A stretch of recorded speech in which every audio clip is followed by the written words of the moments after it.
Koko Prabu Sarawu Paduka kula ngaturaken pasegan panakrami. Inggih, Yayi. Sampun kula tampi karya bombong raos sing manah.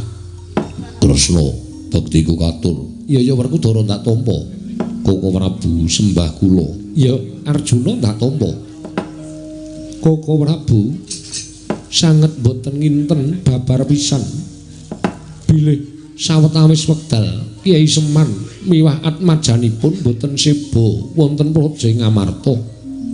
Mongko Paduka prisa piyambak bilih Pandhawa menika boten badhe saged pisah kelawan Kakang Nayantaka. Nanging emanipun ingga sapriki sampun tanganipun Tigang Candra.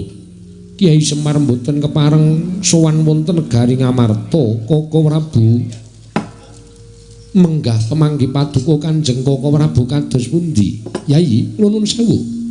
Menapa Yayi mboten utusan kan para kadang utaminipun Werkudara menapa dene Janaka supados nanjihaken kelawan Kakang Semar? Koko Prabu nembe kemawon kula badhe utusan tumuli Koko Prabu rawuh ing mekaten kula tumuli tetarosan lan Paduka Kanjeng Koko Prabu. Werkudara, nggih. Apa Dimas ora ngerti? Apa to neng dadi jalaran dene Kakang Semar ora sowan marang praja Ngamarta? Aja takon aku nang takono Jlampruk. Janaka sing saben dina ora nate pisah kelawan Punakawan. Arjuna kula wonten paringan dawuh. Apa si Adi ora ngerti apa to sababe Kakang Semar ora sowan? Koko Prabu kula piyambak mboten mangertos. Lenging saking menika menapa mboten langkung prayogi menawi dipun tuwi wonten ing Karang Kadempel dipun tuweni kados menapa Kyai Nayantaka mbok menawi mangke manggih beda Koko Prabu. Sarating pandam sumula madangi jroning pasarean ngenangi wadana katon remu-remu kalingan ngangreng sang dia manah engkong ing praptaning iwang pikulun manik moya karya kaget kang samya mulat.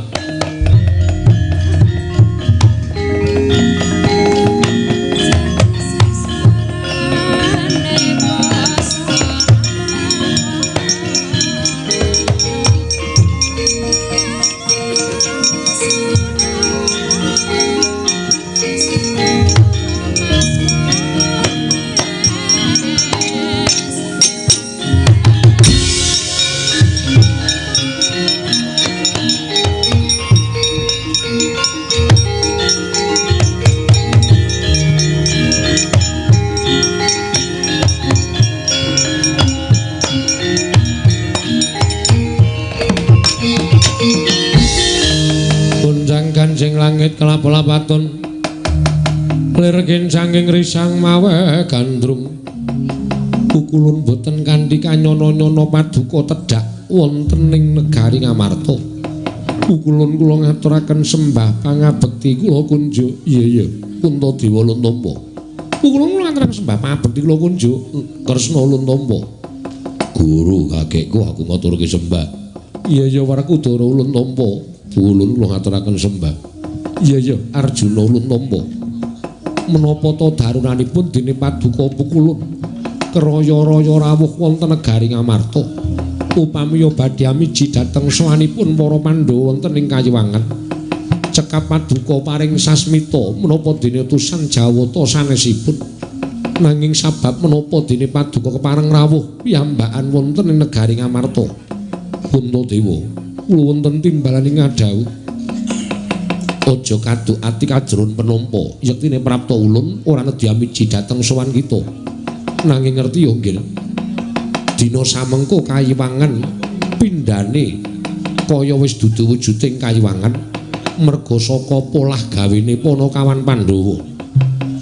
Polah gawenipun Panakawan Pandhawa kados pundi kepareng Paduka Hyang Adi Pukulun Bagong sowan ana ing Kayiwangan diutus dening Kakang Ismaya nyuwun winih Pelempertangga Jiwulan Jambu dipun nirmala kinaryosana rancak wewangunan ing Karang Kadempel.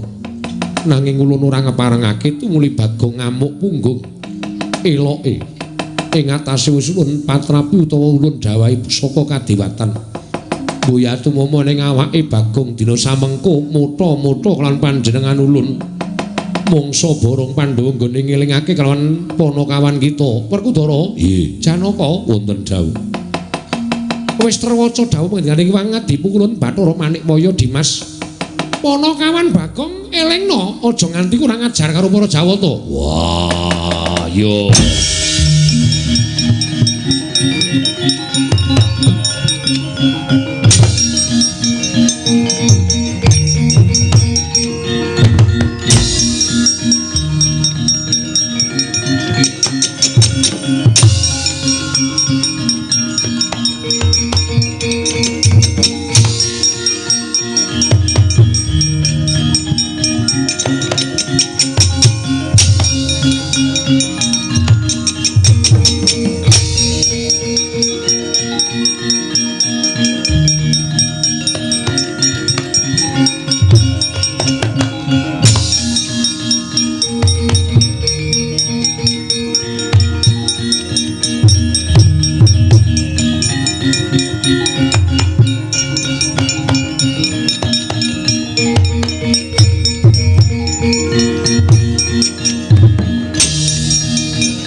Saking godha sang Kurukula yen amutusa sang Sri Bagong dalem Bagong non apa bener kowe ngoyak-oyak Bathara Guru? Heeh. Lho, ora basa anu nggih. Sebabe apa? Mulang matematika urung rampung wis tinggal lunga. Sapa? Aja edan, aja ngawur. Bathara Guru wis sesembahaning para titah. Bagong. Ayo dilereni nggonmu mutha-mutha Sang Hyang Jagatnata. Nuwun sewu, Ndara. Nek Bathara Guru niku maringake winih lemper tangga jiwa jambu dipanirmala mongko sik njaluk Bapak. Niku kula ora apa-apa, kula ora arep mamoning Bapak wis maring dawuh karo Bagong. Nek Bathara Guru ora menake sakarepmu Purbawasesa pasrahke karo kowe. Ah, niki kula menggunakan hak wasesa saya. Purbawasesa kula, mula kula nggunakake cara supaya Bathara Guru gelem maringi pelemper tangga jiwa jambu dipanirmala. Terus kowe saiki tak dawuhi supaya leren. Ora iso. Sire ora iso karepmu piye? Tetep kula ngoyak Bathara Guru. Bagong, Nun, aku sapa? Belum. Karo awake dhewe kok lali iki piye? Mbok priksa. Priksa ndasmu. Wah, Rubendara kurang ajar. Lah wong karo awake dhewe kok aku sapa? Lah ya aku jenenge wis lupa ingatan. Lupa. Wong edan ora kena dijak guneman sing apik-apik. Wose kowe gelem mendho apa ora? Mboten. Wose kowe gelem leren apa ora? Mboten. Bagong, Nun. Aku sapa? Wah, loro sing edan iki. Wong loro do ora eling ora awake dhewe-dhewe. Kowe gelem leren apa ora? Mboten, pokoke Bathara Guru mana?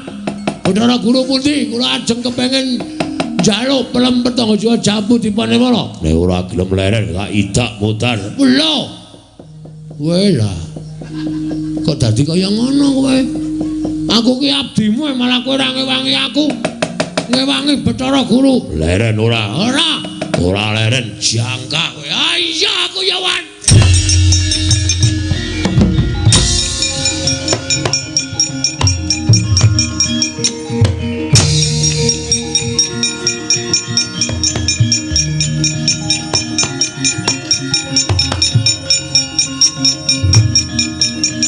Utus. Wah, nek kena modar tenan aku. Pecah sirahe mbok yakin iso. Iki nek ra mulih nek bapak tak pasrahke bapak ya jawani ro bapak apa piye masaku.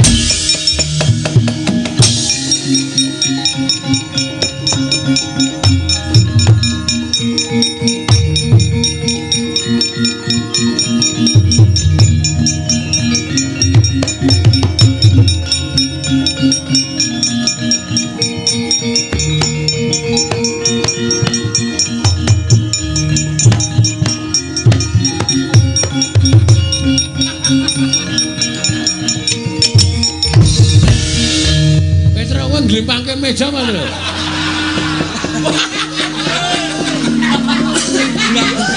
Ora. Aku soalnya sing glodak ki ngomong apa? Wah nang omah kon jaga omah mah glimpang-glimpangke meja. Wah antil bodar. Penyakit ratanan. Ya ora apa-apa dinggo gayang isu-isukan jatro. Ah iya. Men ora teko kekes banget. Bagong wis bali. Sampun, Pak. Endi winine? Wine dele wae. Lah aku rak kongonan kowe tak kon njaluk winih pelemper tangga jiwa jambu dipa nirmala. Endi? Entuk gawe apa ora? Pak. Bathara Guru cetil. Bathara Guru pelit. Tak jaluki pelemper tangga jiwa jambu dipa sing wujud winih. Aku wis matur nek sing butuhke Babe Semar. Ning Bathara Guru ora maringake, malah aku ditibani anu Pak apa kembang api. Hus. Kembang api anu guntur geni guntur angin. Pletik-pletik ngono. Kowe lara, walah pengacune bapak aku canggleleng ya, Pak. Dadi tibani kok ngono kuwi ora pasah. Ya syukur-syukur. Terus Bathara Guru tak oyak. Bathara Guru mlayu mabur. Iku sik. Lah apa kowe iso mabur? Aku njaluk aji-aji Bathara Antrada. Wah, jan bocah kok nglidike ra jaman-jaman. Bathara Antrada jaluki aji-aji. Kake ra kaya antil. Wah. Canggleleng e. Terus dikai terus aku iso mabur. Ning ki mau tak jajal wis ra iso. Wis entek gase. Heeh, tikate gosong ya. Wis ra iso mabur meneh. Terus Bathara Guru prapta ning negara Ngamarta, Pak. Aku dipethokke Ndara Jana karo Ndara Werkudara. Terus Ndara Werkudara menging aku ngoyak Bathara Guru aku nesu. Kono ya nesu aku didak aku endo. Lah terus engko takono wonge dhewe engko wonge tekan kene, Pak.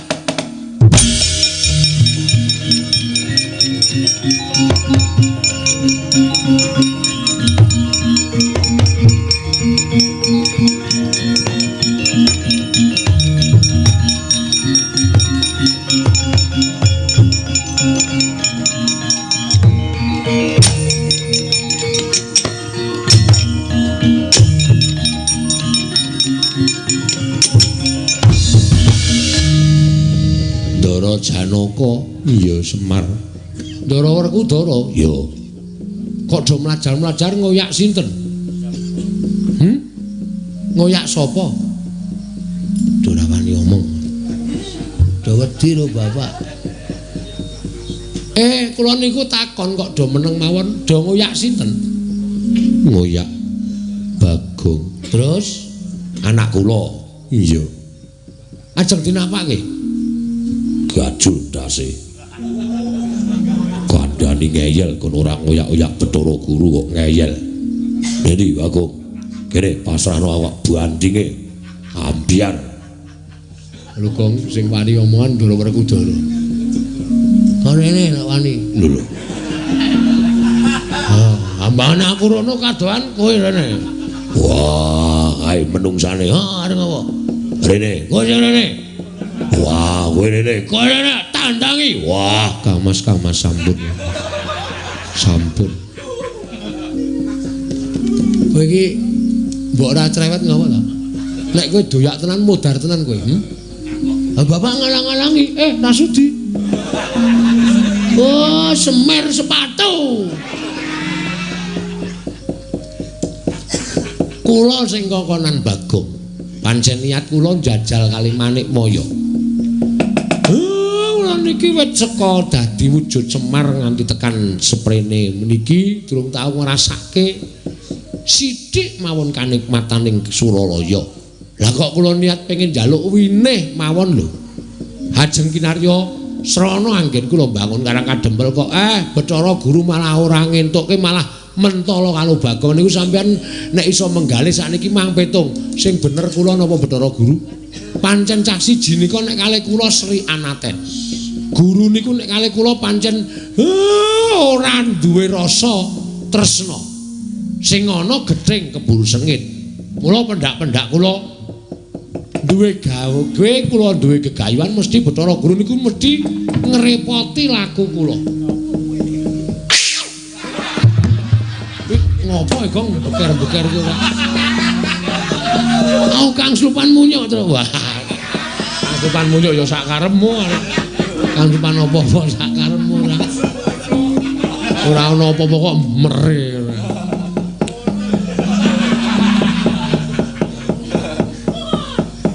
Pripun sakniki kula tak takon sampean. Nggih. Lah terus aku kudu piye? Pun sampean mboten santem pundi-pundi mangke ndel teng mriki. Mengke rak manik moyo tekan mriki. Nek tekan mriki aja kula tanjeke karepe pripun?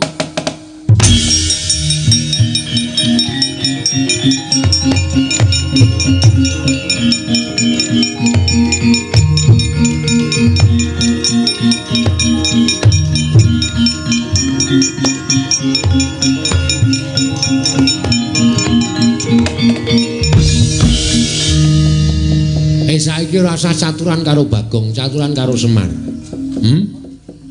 Coba aku ngelongi kayamu apa? Aku ngelongi derajatmu apa? Ming tak jaluki winih loro til siji wae ora tok wenehke malah kowe arep mentol karo Bagong. Saiki sirmu piye karepmu piye? Aja ro bocah tuwek do tuwek. Ayo. Wah, bapak nek ngene iki medeni. Jiwae ditantang karo bapakku.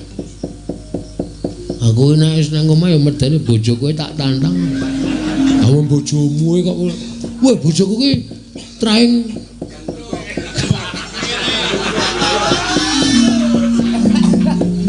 medeni lho terus bojone nek nesu. Oh, ora wani nyebut nek nonton streaming. Mecucu mecucu. Siringan raruruan blas. Nek tak jaluki ide jukuk dhewe ngono kuwi. Aku mas tenang jane wong jukuk akeh juan. Ah iya. Ae digawe nesu wae iso jukuk akeh. Ane ra tak gawe nesu ora iso jukuk akeh. Nek ra iso dum-dum aku. Ah iya. Sirmu piye aku tak takon. Ayo, saiki mbok wenehke ora. Nek ora kowe tak tanting. Butuh nang kene. Apa aku kudu munggah dhewe nang kayangan tak rontoki pertangga jiwa. Tak gawake Bagor. Jambu dipon kula rontoki kabeh. Kowe do ngeleh ora mangan apa-apa. Ya Pak yo, kose. Konjur ayo Pak. Ayo dirontoki saiki Pak. Mbane pangan munyuk.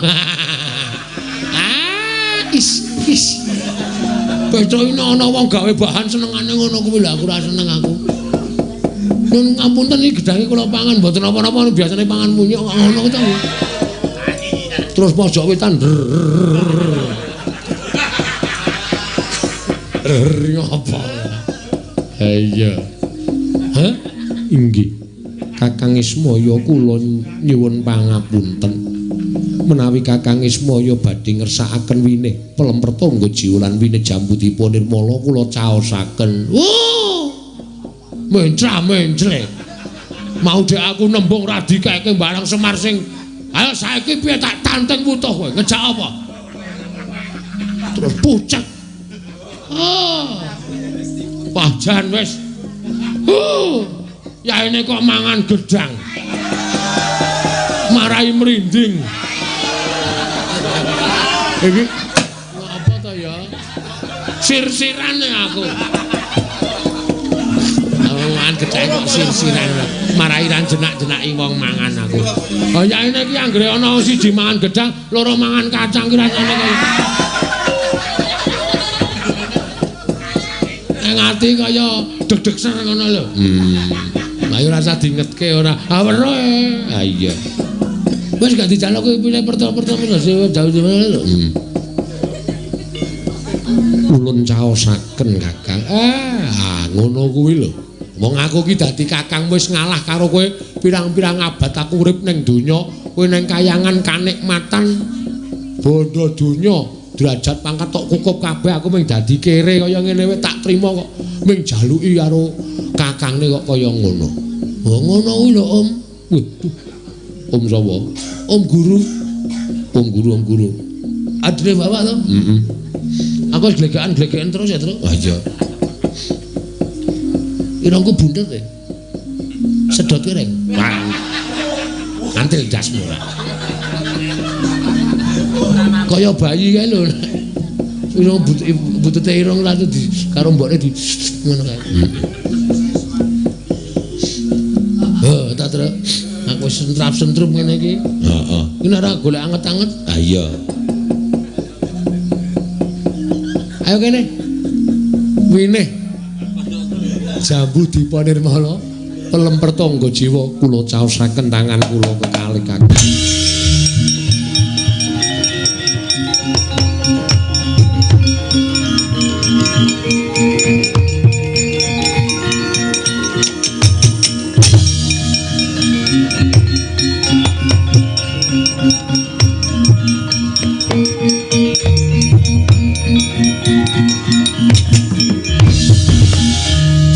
Ribut iki bentuke kaya ngapa to, Pak? Ora entuk. Kowe ora wenang nyawang winih jambu dipanirmala, winih pelem pertangga jiwa. Ndelika, ndeloki kok ndelika. Mbok ndeloki. Ush.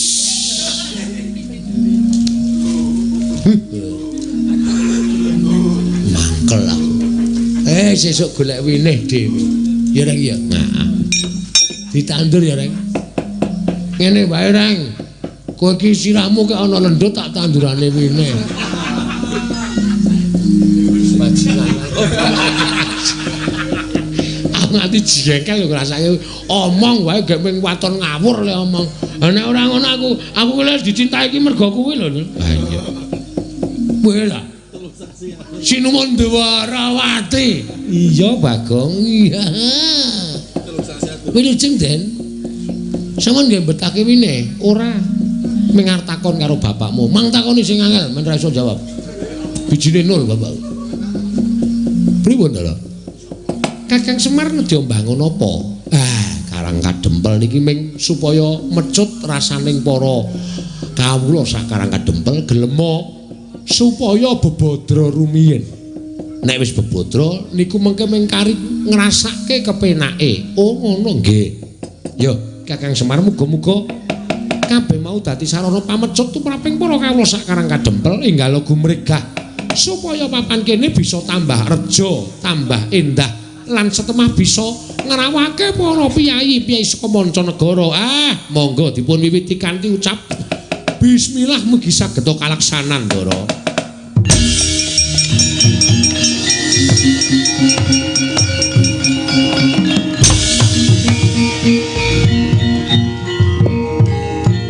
Ingkang kula aturaken dhateng ngersanipun Kakang Semar menika mboten lair batos.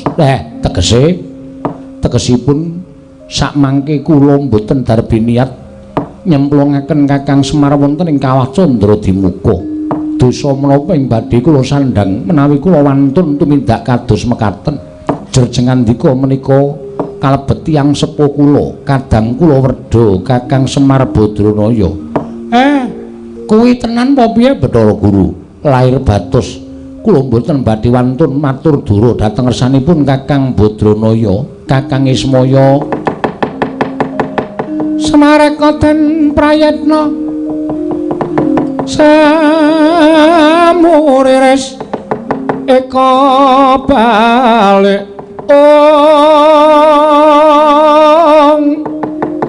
titiyani gandayani trisanya purnama sasi gilar-gilaraning tengah latar milang lintang Bima Sekti. Kakang Semar menapa sampun aturaken menika mboten namung kandhek wonten ing pangucap nanging kababar dados pakarti keparenga Kakang Nuyantaka paring pangaksama dhateng klintuning patrap ingkang rayipun Jatimurti ingkang sampun wantun munjuk atur ngersanipun Kakang Semar kados ingkang sampun aturaken wonten ing padukan pringabot. Manik Maya. Iki ora ngira babar pisan.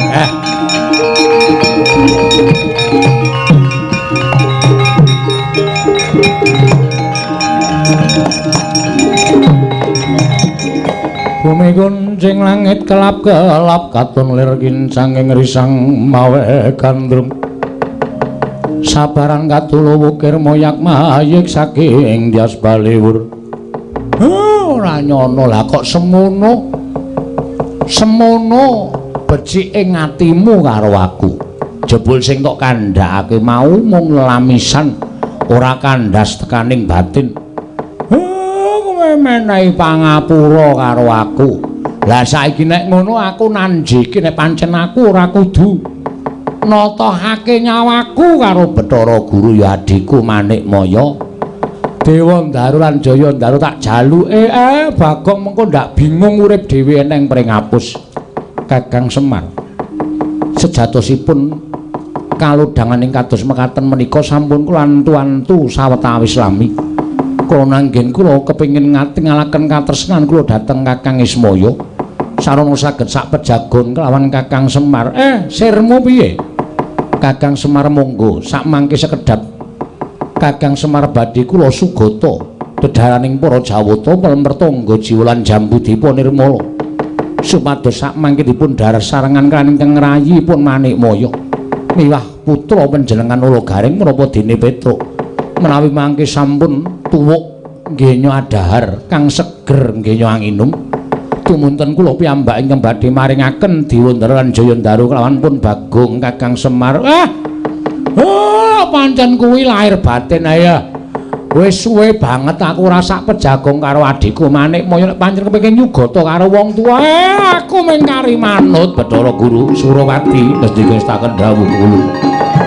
Lang-lang dia mangungkung.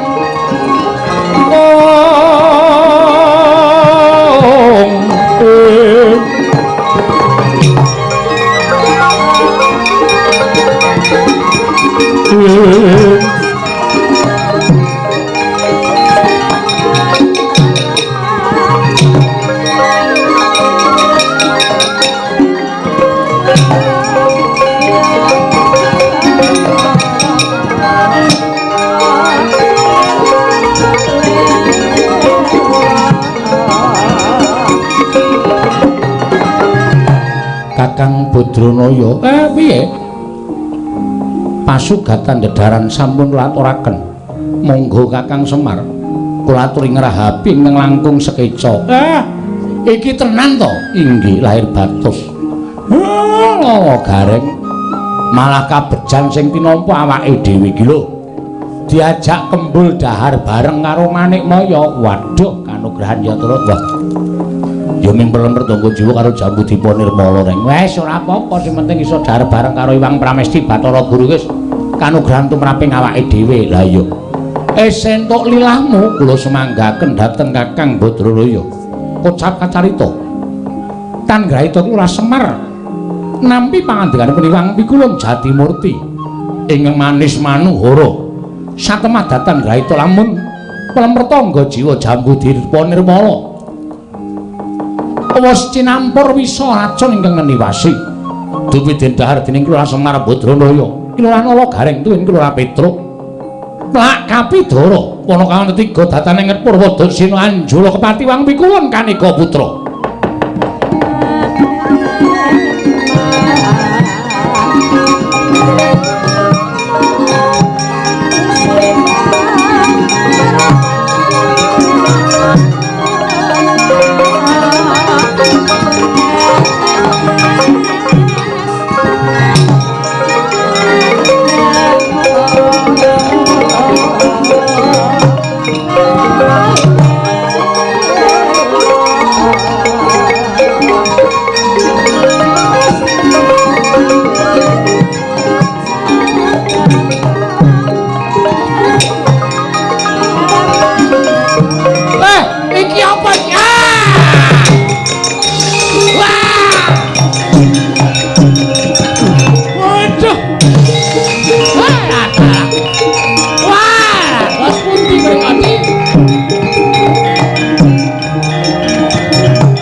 Sing langit kelap-kelap katon lirkin sanging risang mawe gandrung sabarang katul wukir moyat mayik saking dias balewur awar kencang arudayang mak pong mbok bolong kali cedhe sapa sing gawe.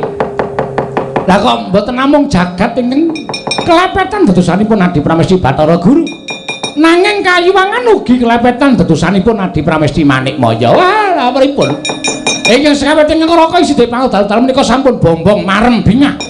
Dene Adi Pramesti Bathara Guru sampun gadahi sloga ing kados mekaten. Lah kok tinemunipun menika namung ngatur dara.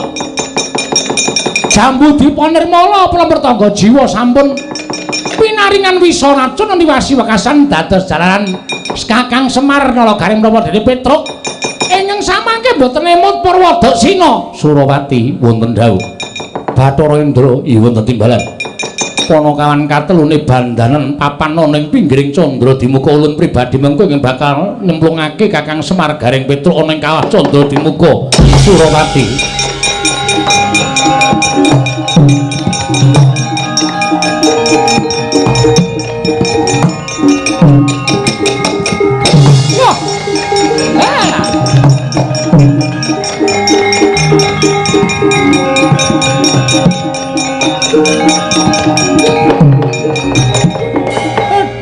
Das pundi tadi lah kok mekaten makatenipun Adi Pramesti Bathara Guru. Kakang Semar menika kadang paduka, kadang merda. Menika Kakang Ismaya lah kok panjenengan mentala damel cintrakanipun kadang piyambak. Namung betahipun panjenengan menika kepengin dados tiyang ingkang nguwaosi dhateng jagat jatosipun panjenengan menika boten nguwaosi ning sing kuwasane niku Gusti Ngakarya Loka. Panjenengan piranti ning Gusti supados nitipriksa dhateng mubamu sing para titane kok walah kok kaya ngono. Kayangan kok dados reget kados mekaten awit makatenipun Adi Pramesti Bathara Guru menika kula mboten sarujuk, kula mboten mathok. Kakang Rada menawi Kakang Rada mboten sarujuk mboten mathok perkawis menika kula ingkang badhe nanggel. Sampun ngantos ngembe dhateng Kakang Rada, kula inggih badhe matur tunggak waru godhong dadap.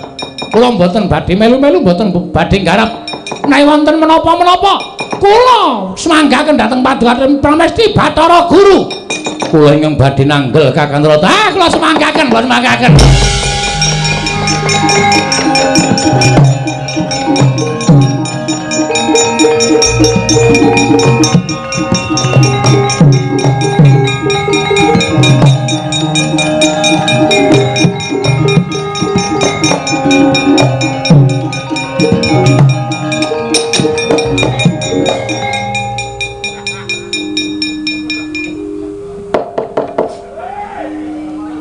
Kula nuwun pukulun Kakang Rada menawi wonten tiyang ingkang badhe minggah titah ing minggah wonten ing kayangan. Kula sumanggaken ampun kejak omong kali kula. Lho kok ngaten nggih panjenengan wis ora iso dikandhani, ora iso dielekke. Nek wonten menapa-menapa kula sumanggaken. Sinten ingkang wantun minggah dhateng kayangan Kakang Rada? Ah, monggo dipun presani dipun presani kemawon. Kakang Rada menawi kok malah wonten watu ingkang dipun uncalaken wonten ing kayangan. Lah iki piye ana titah kok sangu watu barang iki? Wis sajake ora nrimake lakon iki kula sumanggaken Rataya wis ana tandha-tandha ora prayoga. Dewa iki nek pangertine elek watu barang tekan kayangan. Pun menika klatri nanggel. Sinten Kakang? Ah kula sumanggaken, kula sumanggaken. Kula ingkang badhe methuk titah menika. Monggo, monggo Di.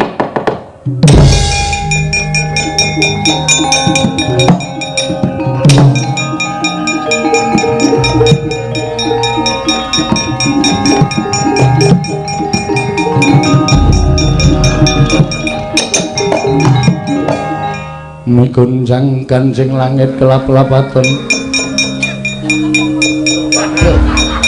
ler kincang ing risang mawe gandrung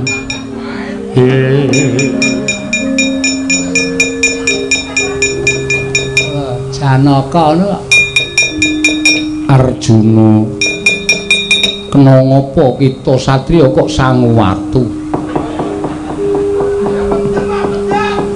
namit pasang Kalimantabi tinebina ngiloduni maling tang-tang kulun kuengeng mayapun Janaka ngabiyanto ngerso paduka mangadi pukulun. Ya Arjuna saka ngendi Janaka? Saking Sregin Wedi ora kowe. Wong kowe nek tumindak elek mesti biyo Janaka kaya ngono Janaka model ngendi?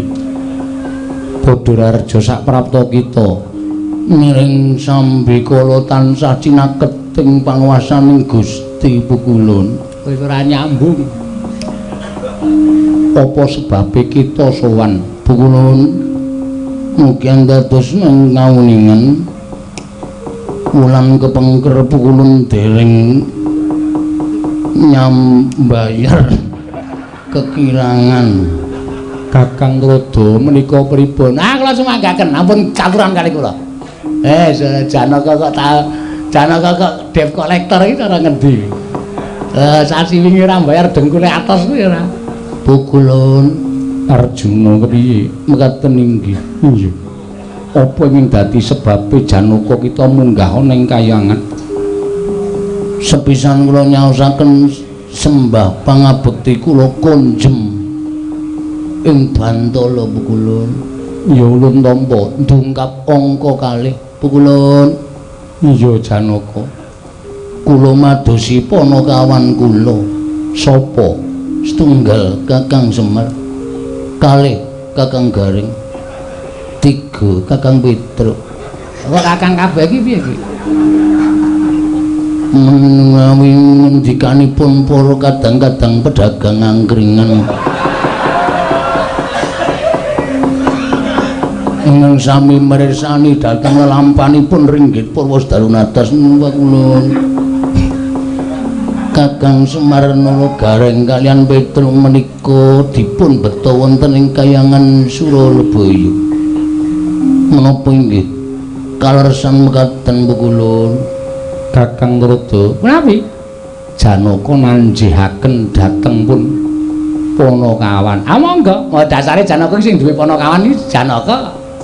Nek panjenengan dasya dhateng para Panakawan sing duwe mesti ora trima mesti goleki. Lah paring dawuh kemawon. Pripun lakon sejatine ora dadak ditutup-tutup nek pancen wis wani nanggung perkarane ya kudu wani bloko. Arjuna Pukulun badhe tindak pundi kok aremipun muni maknuk-nuk. Janaka kok ngrungokke arem barang ki ben ora. Wonten pundi Pukulun? Ya Janaka uwun prasaja kelawan jeneng kita. Mekaten Pukulun. Sinten Kang? Mboten kula mboten. Yen to Semar, Garing lan Petruk mapan ana ing kayangan sameneika wonten pundi Pukulun? Kula sangat kangen kalian Kakang Semar. Kakang Semar ulun papanake ning pinggiring kawah Candra Dimuka. Aduh Pukulun menawi kecemplung kados pundi Pukulun? Pancen sejatine niat ulun bakal nyemplungake Kakang Semar, Garing lan Petruk ana ing kawah. Sebabipun menapa Pukulun? Sebab Kakang Semar wani lan panjenengan ulun. Lho kok mekaten Pukulun? Menapa dipun boten dipun talisih ing langkung permati? Menapa lepatipun Kakang Semar Pukulun? Menawi Kakang Semar perjal kula mboten trima Pukulun. Menawi Kakang Semar nomor kenayu kula mboten narimaken Pukulun. Iki kok suarane Janaka suwe-suwe kaya nduwer to iki. Balang ngora kok kaya tuk. Edan. Berarti Pukulun ora kaya Janaka kok berarti barang. Pukulun badhe mejahi Kakang Semar, Garing kalih Petruk. Iya pancen mengkono. Wiladal. Menawi ngaten dipun keparengaken kula nesu Pukulun. Nesu kok dadak laporan. Janaka nek panjenengan nesu ora trima ora apa-apa, ngger wong Bathara Guru ya luput tenan kok. Iblis lanang kuku karepe.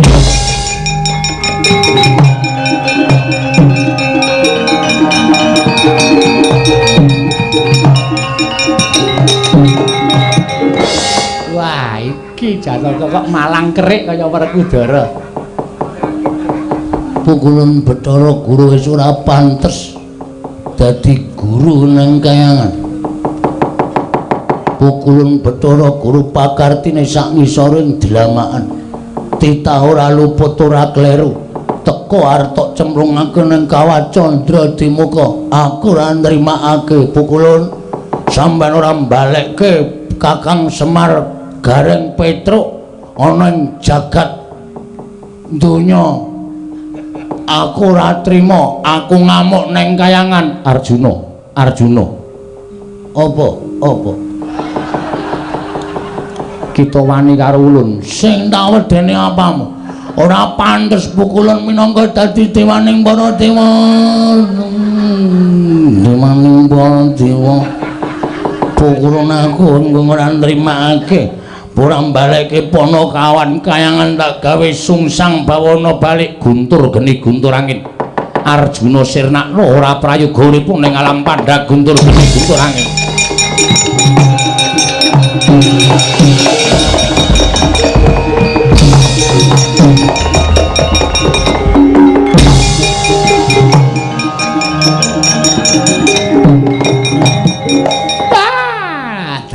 Perkencang marudayang pak pong bubala kali codhe sawa sing gawe.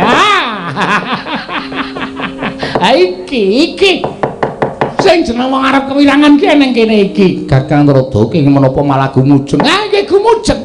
Wong sampeyan dikandhani ya wis ora gugu. Sampeyan ora bener dibenerke ya wis ora gelem melu. Nyatane kaya ngeten iki Janaka ora kena guntur geni guntur angin ora apa-apa. Malah katon mencorong cahayane. Kakang Narada. Lho kok Kakang? Pukulun Narada. Ampun tumut-tumut perkara niki Pukulun Narada. Kakang Narada, nadyan Arjuna mboten kenging guntur geni guntur angin. Kula dawahi Cis Trisula mesti lebur tanpa dadi. Monggo. Arjuna, kula wonten dawuh Pukulun. Tak tibani Cis Trisula. Kelakon Sirna Margalayu kula aturi namaken pukulun kula boten badhe ajrih kaliyan Sestri Amin Trisula pukulun mati dening ulun keparat amit pasang kaliman tabe tinebena ing ladune dumawahing tawang towang dandane enten apa to sinuwun nek pancen Bagong niku kleru Bagong niku salah terus kula ajeng dipidana mbok rasa dijak tenggon sing sepo-sepi ngenten iki. Terus kula niku dipatrapi pidana nek perlu ditonton piyai akeh supaya sami prisa nek pancen Bagong niku luput, tetep nampa pidana arepa Bagong niku abdi sampeyan. Sing jeneng pengadilan hukum negara Ngamarta niku mboten bau karo kapine, nindakaken dana wesi asat. Nadyan niku kulit daging mongko luput tumraping negara dipatrapi pahukuman nadyan to nuwun sewu wong liyan kebrayan ning labo-labet tumraping negara Ngamarta tetep diparingi kanugrahan ngoten niku jenenge pengadilan yang adil lancar. Adan nenek sampeyan terus kula dijual-jawil dijak mriki rame pindah golek nggon sepi. Jane enten apa ta? Engko gek kula ajeng mang perkosa. Bagong. Aduh iki kata-kata halus ngene iki biasane terus malah menyesatkan. Wonten dawuh. Kowe tak kandhani ya? Nggih. Satemene aku kuwi entuk dawuh saka Yayi Darmaji. Wah. Darmaji niku Puntadewa. Oh nggih. Puntadewa terus klebu Werkudara Janaka. Yayi Aji kuwi penggali resah. Resah dan gelisah. Ngoten niku. Aja dilagokke sithik. Aku ngerti kuwi lagune Obi Mesak. Lho. Tresnane modern tenan iki. Ngerti lagu e. Wis to, aku ki nek tok marahi guyon mengko ndak suwe-suwe aku ya guyon. Mula iki rembug sing wigati. Nggih. Ngendi-endi papan kawula padha ngresah nganti tekan talingane Yayi Darmaji yen to akeh nalindra ingkang wis didapuk dening Yayi Puntadewa supaya nglenggahi negara-negara sabrang ingkang kabeh mau ke bawah keperintah negara Ngamarta ning gone nindakake pemerintahan tansah nindakake mangan bandaning kawula tegese mangan bondo negara. Wo korupsi. Iya. Nglembrah ana ing ngendi papan. Mongko persasat kaya tukuling jamur. nganti ora iso dindakake. Lah, penggaling Kyai Darmaji tumuli kepengin ya kuwi gawe sawijining pakumpulan. Pakumpulan ya kuwi wong sing bakal mbrasta wujuding menungsa-menungsa sing demen mangan bondo negara. Wong-wong sing seneng korupsi, iya. Tegesno tembung sing saiki. Nggih, sampean ora paham, sampean SDM rendah kok ndasmu kuwi. Ratu edunake SDM rendah. Nggih nyuwun ngapunten terus sak banjure. Lah, mongko miturut pengendikaning Kyai Darmaji, wong sak negara ngamarta ning aku omong kowe aja gembelo sirahmu lho. Aja gleleng, aja gaya. Nggih. Miturut pengendikaning Kyai Darmaji, wong sing jujur katone ala, nanging wonge jujur kuwi ora oleh kejaba mung Bagong. Cocok. Cocok. Cocok. Andal. Kula niki pancen dititeni karo wong-wong kanca kula ya tepungan kula. Kula niku pancen wonge agal growal-growal wong ngene wis sakarepe dhewe. Ning kula niku urung tau kok sing jeneng nyuntet dhuwit sithik mawon urung tau.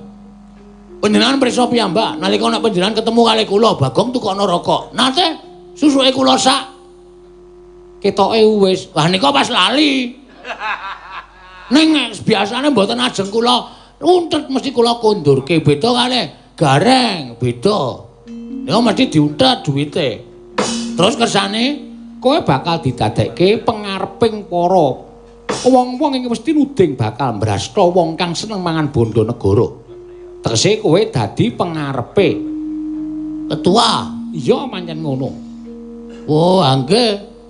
Ning iki abot lho Bagong, yen kowe ora iso ngleksanake kowe dadi dawuhing Kyai Darmaji, kowe malah bakal nampa pidana. Nanging yen kowe pancen tegel mbrasta wong-wong sing seneng mangan bondo negara, kanthi ora mandang sapa wae sing bakal mbok cekel mau, nadyan to kuwi wong liya kulit daging sedulurmu, yen perlu sanak kadangmu, yen pancen luput lan kadenengan mangan bondo negara, nganggo bondo negara kanggo keperluaning pribadi, kuwi wajib mbok cekel. Yen kowe ora tegel, yen kowe ora iso nyekel tegese tetel. Kapi tayaning Kyai Darmaji nggone wis ngangkat kowe minangka dadi pengareping wong kang bakal mbrasta wong kang mangan bondo negara mau ponakan Bagong.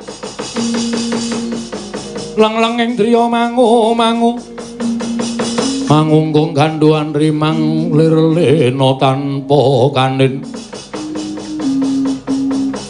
kanin yen tan lulus samangku sang Dyah Utama. Oh Sagora, sago kanthi sumpah prasetya dipun ungkuli kitab suci kula tetep ajeng nindakake dawuhing Sang Prabu Puntadewa. Mboten ngomongaken menika kadang sanak tangga tepale nadyan menika tesih kulit daging kula dhewe. Nek pancen gawe rugining negara sarana mangan badhok bondo negara, kula sing sago bakal ngrangket menungsa menika. Bagus.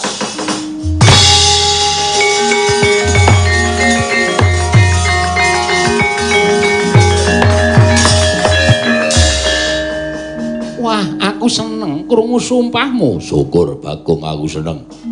Ya Bagong aku seneng. Nemeng seneng wae akeh tunggale. Kene iki le sumpah ya menak-menik. Lho, tegese wis antep tenan. Antep. Wis tak banduli ya wis antep. Ora usah kuwatir. Yen ngono wiwit dina iki ana dawuh. Sadurunge kowe mengko budal, kowe entuk kampir ning Karang Kadempel pamit wong tuamu. Nggih.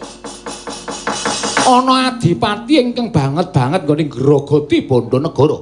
Mangan bondo kawula. Dene adipati mau mapan ana ing Kadipaten Loji Tengara. Rangketen. Bandanen atur Sanata Prabu Puntadewa. Siap ning ya niku. Ketua sarunge elek. Sandangane kaya ngene niku.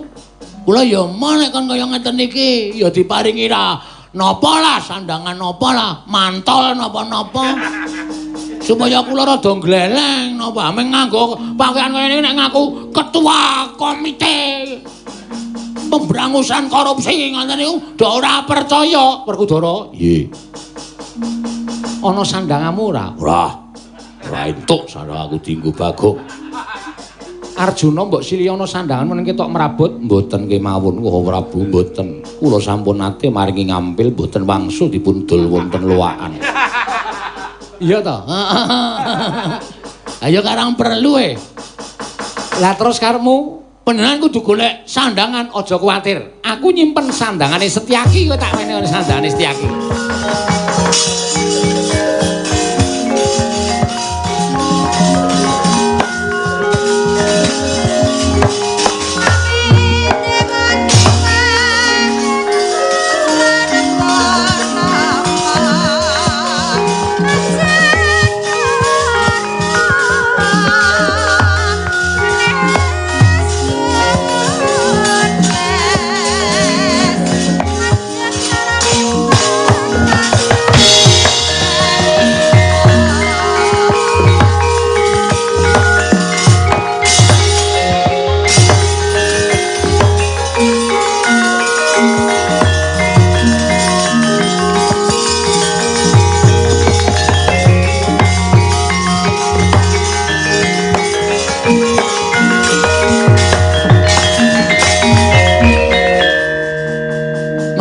Konangan sing duwe sampean tanggung jawab lho.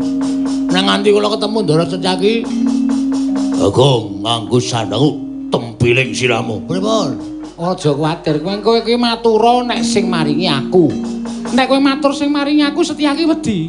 Oh nggih. Wah, gleleng tenan. Oh lah ya kok ya cukup. Cukup piye? Kula dedel e. Mboten cukup sirahe gedene semene kok. Ha niki nek dienggo napa pacak gulu gogrok e. Ora sah pacak gulu. Wis kowe mangkat to kono. Ngestakaken dawuh nyuwun pangestu, sing ati-ati aja kaya bocah cilik. Sing ati-ati Bagong aja kaya bocah cilik. Bagong muga-muga lebda ing karya ponokawanku Cah Bagus nggih.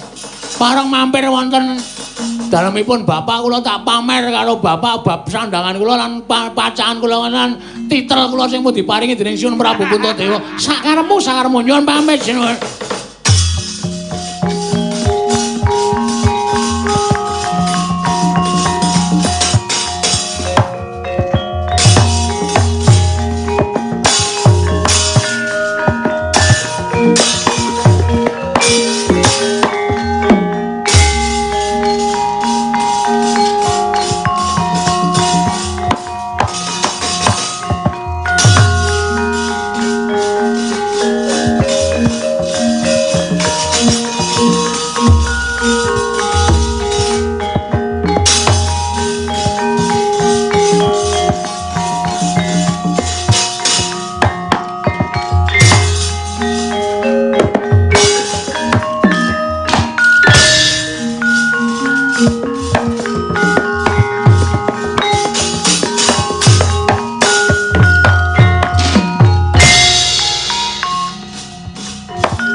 Kira kolor tak dudut e.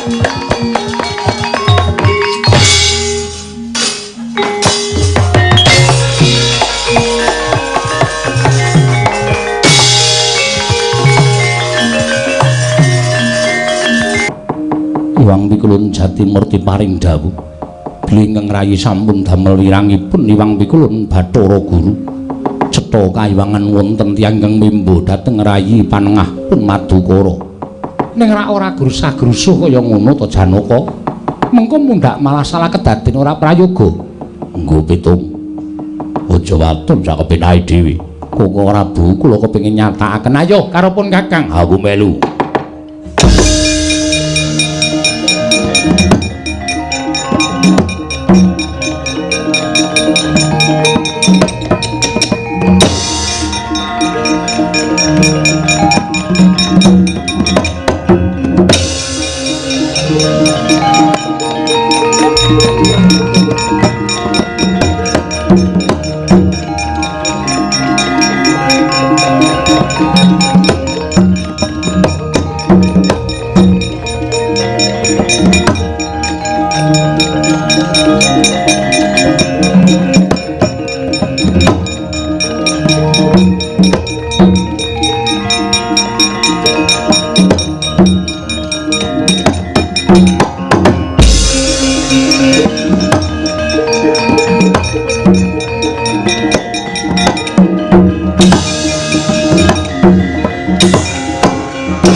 Ngendikanipun Iwang Jagat Giri Pratingkah bilih wonten Arjuna ingkang wantun ngembari kaliyan kula. Kok ora Bu sampun dipun pambengi badhe kula kendharat Janaka menika. Kosek aja kesusu. Kakang Semar ana Janaka sing mrene ngembari karo aku. Kakang Semar bakal tak kembarat. Apa? Kembarat. Ambok ke timur. Bareng mataku kelilipen gareng. Kelilipen apa? Kelilipen kewan. Mbok kelilipen pacul. Bareng yo sia-sia ora adine ora.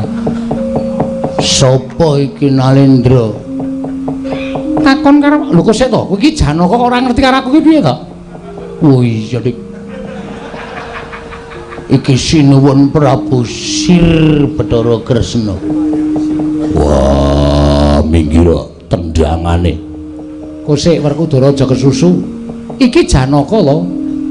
Koko Prabu kasinggihan mengaten koko petuk. Sinuwun Kresna kok ya ora paham-paham to ya. Aku dune paham kok. Mangapunten nggih, Den. Niki pancen mbuh kula kok ora ngerti dadi kaya ngeten iki pripun.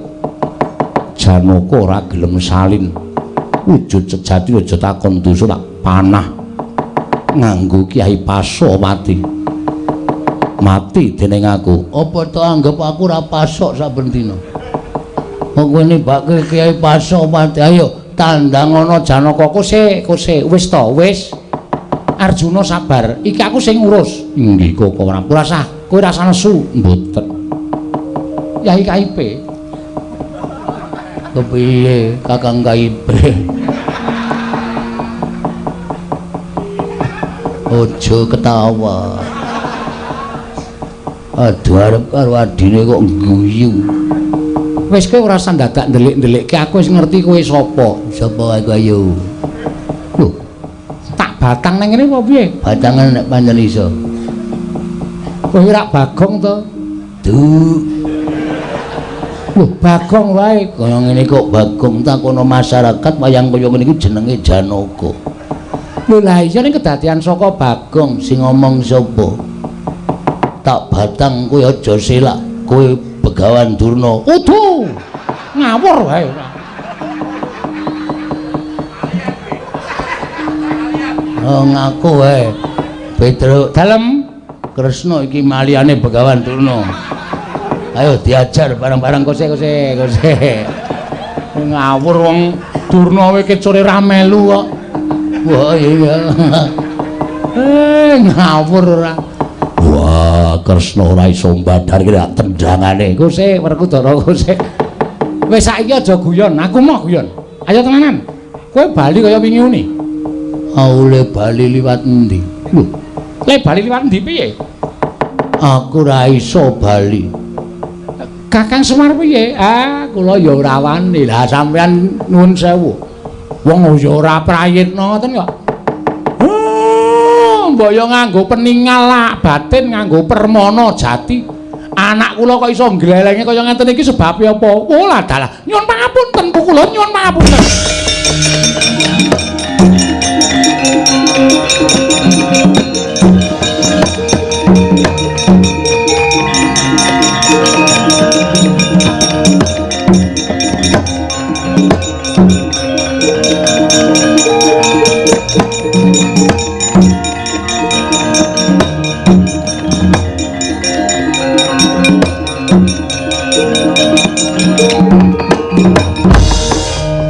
Sepinten wonten ngarepaken kula diagung pangaksama Bu Kulun. Ya timba padha-padha. Bu Kulun kula ngaturaken bekti kula kunjuk. Ya janaka tak tampa ambuh aku dadi wong ampuh. Wah. Asih prana kakekku aku ngaturke bekti. Weh, Dra. Engko yangmu ora iki. Lah kok Ndrawar Kudra muni asih, yangmu ora asih to? Asih dasmu iki. Antil sisan kowe ora. Badar-badarke. Ora ono. Klawer prek ora. Ngomong sengane ngawur ora. Iya Kresna. Ora dadi ngopo? Arjuna ora dadi ngopo? Werkudara ora dadi ngopo? Sapa iki? Iki anake sapa iki kok? Bagong kuwi Sang Hyang Bathara Wenang. Wah, ya ora terus metingkring ngono. Sirah disungkemi anak bojoke. Mung dinyanyi nek ora midak telek. Bagong kuwi iki dewa kok midak telek. Wah, wis kurang ajar temenan iki ora senengane iki rasane. Ayo medhen. Edangan Bagong kok dadi pakartine kaya ngono. Bagong. Ngopo? Kuwi Sang Hyang Wenang. Cah cilik ya ini klithah-klithik. Besok sekolah ora kowe. Ning arep ora mlebu meneh, alasan mumet ta.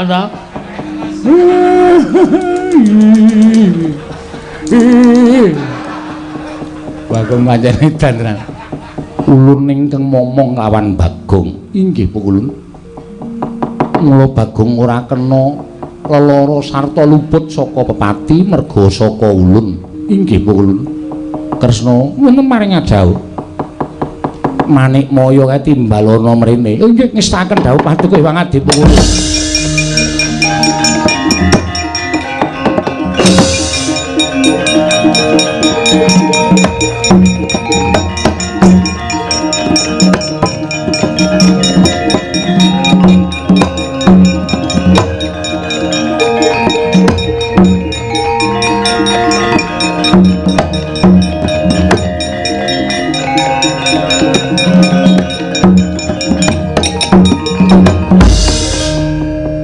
Manikmaya wonten dawuh Kulun. Sira jejering diwaning para dewa mbuya prayitna lamun sejatine ulun ingkang momong lawan Bagong. Duk nalika Bagong munggah ning kayiwangan mapan ning repat kepanasan ulun manjing sajiwa kelawan Bagong.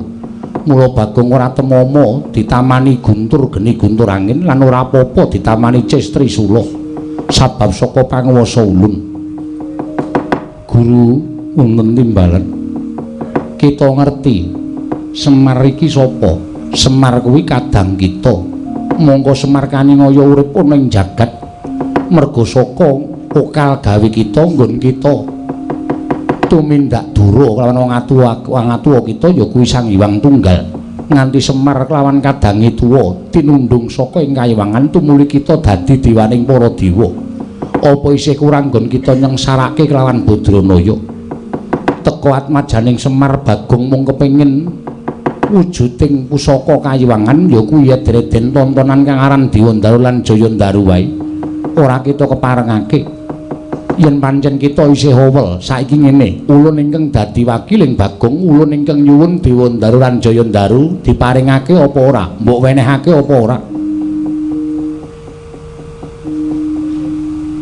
Ora wangsulan.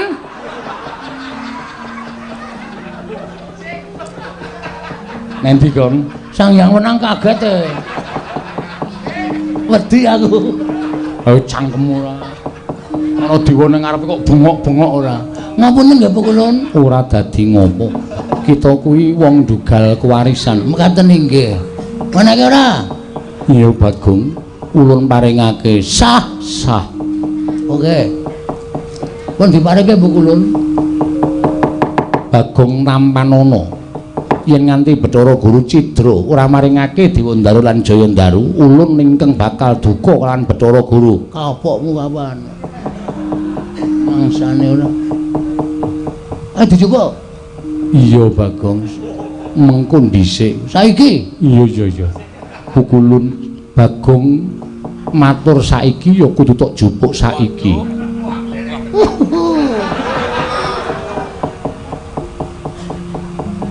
Kers inggih pukulun monggo.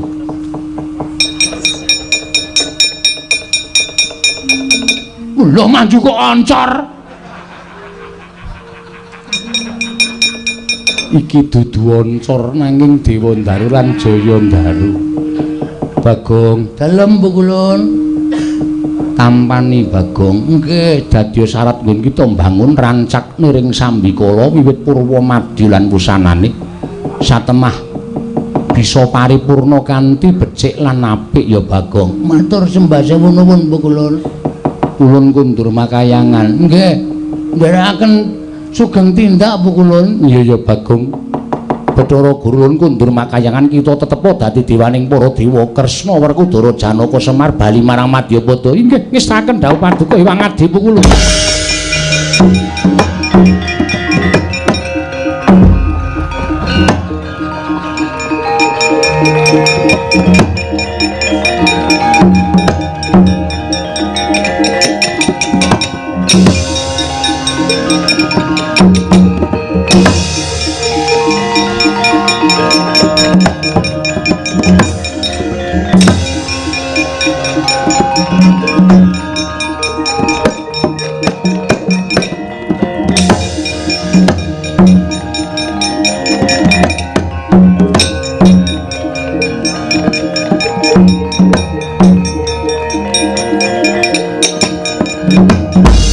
Pripun?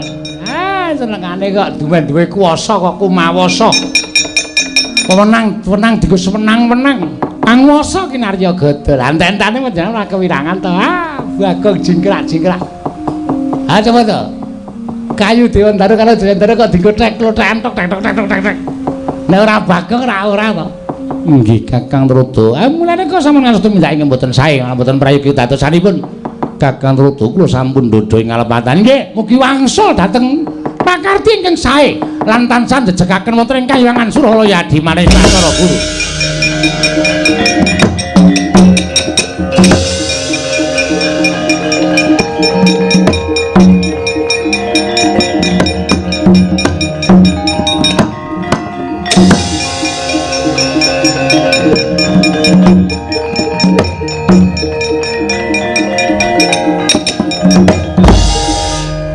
Ajeng napa ya? Wah. Kurawa dampyak-dampyak. Golek-golek seneng. Kurawa ke sore ora metu dampyak-dampyak. Nika karnaval. Oh ya wis ya manunggal teng omah kula miwiti mbangun Ndara. Ya Bagong.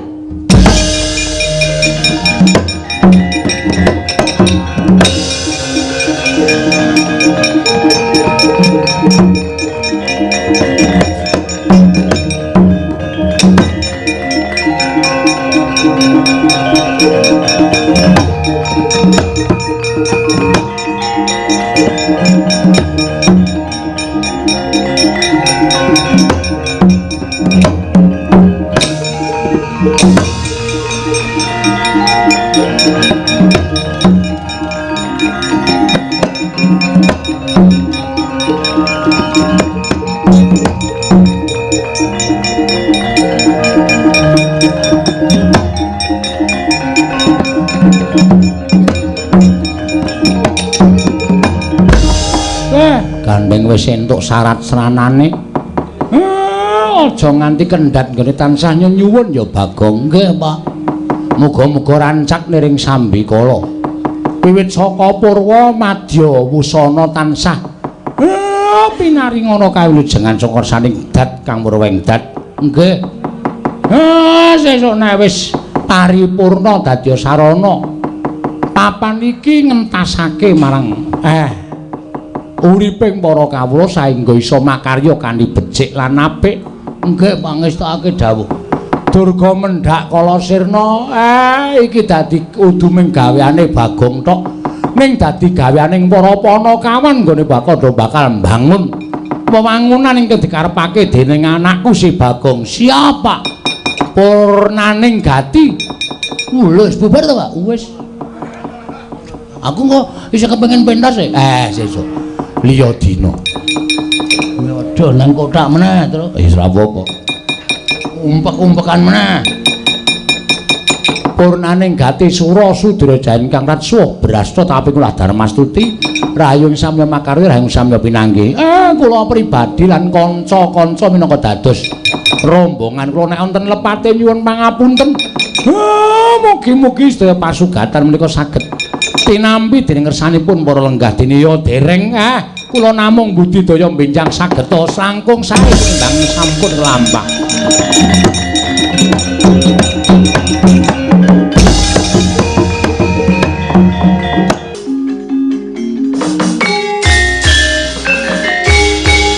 Geger madyaning Kadipaten Loji Tengara.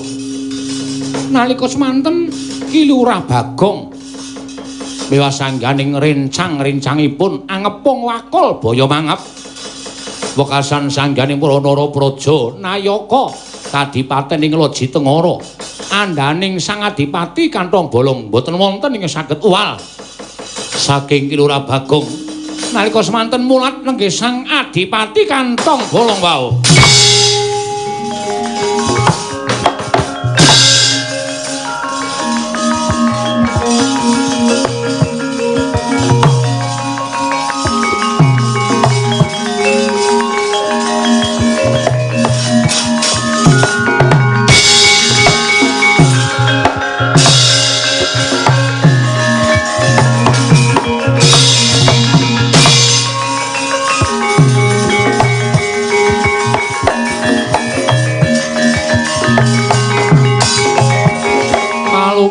Lakuning lekas kula kita linute ing kitung kadung kadareng hamomong membangun manah rahayu ya ora pangira Bagong to Truk Adipati kantong bolong ya wis terserah apa sebutanmu ning nang kene kowe karo aku madhek ana ing kewajibane dhewe-dhewe aku kakangmu Lugong biyen kakangku jaman kowe urung dadi Adipati dipercaya dening Prabu Puntadewa ning Kadipaten Loji Tengara. Bareng kowe dipasrahi wilayah Loji Tengara, kowe didadekke pengarep. Apa sing tok lakoni iki wis dingerteni dening para pepundhen Pandhawa. Kowe sawijining Narapraja pengareping kawula sing seneng meres marang para kawula. Gunakake bandaning kawula, gunakake bandaning negara, gunakake bandaning Kadipaten. Wis ana kawula sing sowan ana ing negara Ngamarta. Lapor karo Sunan Prabu Puntadewa. Nek pemilihan besok kuwi kowe nyalonke meneh. Ning kawula wis tok dumi dhuwit sing tok kowe nggunakake dhuwit saka kawula. Dhuwite ing Kadipaten tok gunakake tok nggo kepentingan pribadimu. Wis dingerteni dening pepundhen Pandhawa, Tru.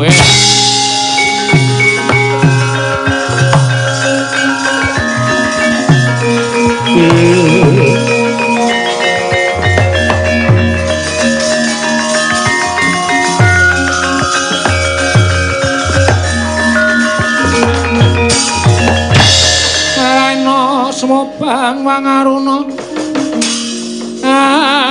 dinetraning nganggo rapuh sabdaning kokiloring kanigara saketer kene donganing kunglir wuwu sing pene panca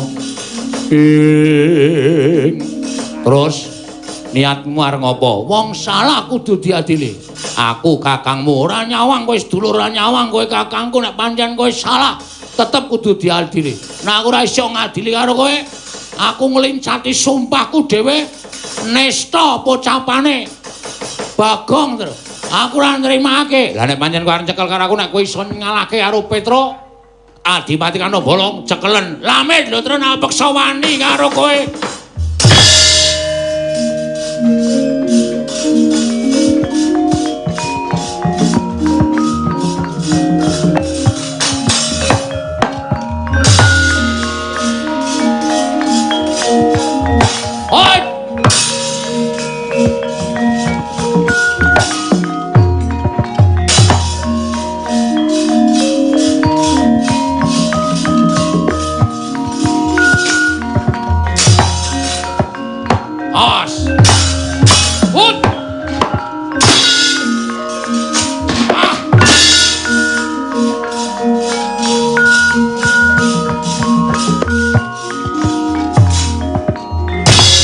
Adipati we. Sorry, Gong. Oh, Adipati. Oh.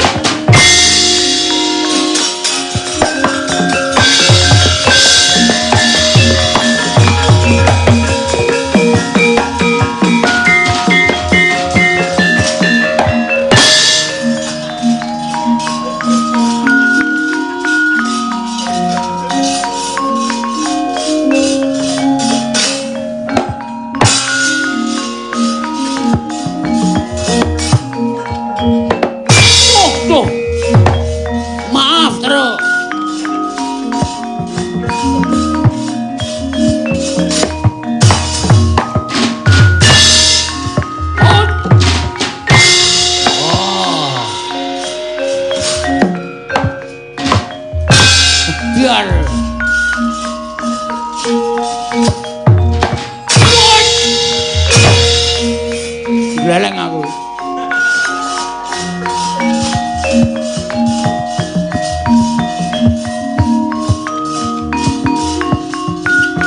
Yo, ayo.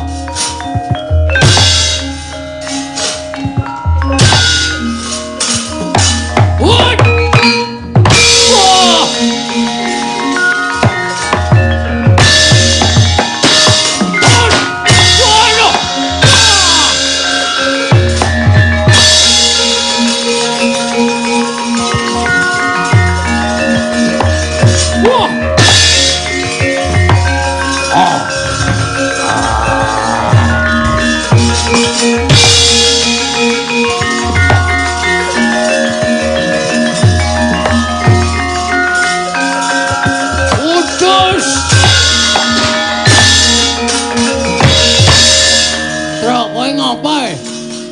Ayo, aku yen murka wujud kaya ngene, genah. Merga kelakuanmu jahat, pakartimu elek. Kowe seneng mangan bandane rakyat, bandane negara. Mulane murka ya wujudmu buta kaya ngono. Merga pambeganing buta iki perlambang murka. Ora sah cerewet kowe sing ora cerewet lho.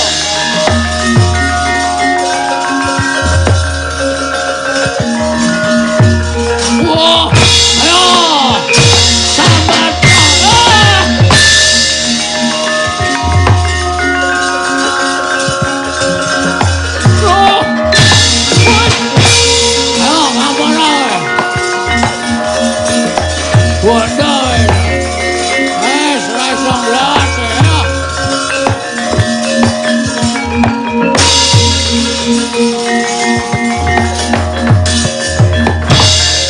Mati aku culana oleh aku tak mlayu.